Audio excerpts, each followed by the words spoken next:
Hello guys, আসসালামু আলাইকুম। আজকে চলে আসছি আমার ভাইয়েকেও যেতে আনছি। এখন ওনারা সবাই নাস্তা করতেছে, এই যে ওইখানে নাস্তা করতেছে। আমি এখন নাস্তা করতেছি না, বুঝছেন। আমি আরো পরে নাস্তা করব, যে আমার এখন ক্ষুধা লাগতেছে না। এখন নাস্তা করে কি করব, আরো পরবর্তীতে নাস্তা করব। ক্ষুধা লাগতেছে না, এখন বাজতেছে মাত্র 7টা বাজতেছে। আমি চাইতেছি রিল্যাক্সে একটু বসে ভিডিও বানাই। ওরা আমাকে রিল্যাক্সে বসতেই দিতেছে না, একবার একটা টেনশন, একবার আরেকটা টেনশন।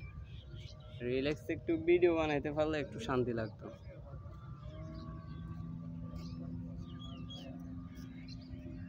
রোদের আলোর কারণে ক্যামেরাটা এতটা ক্লিয়ার আসতেছে না, ভিডিও ভালোভাবে ক্যাপচার করতে পারতেছি না, এই জন্য ভালো লাগতেছে না।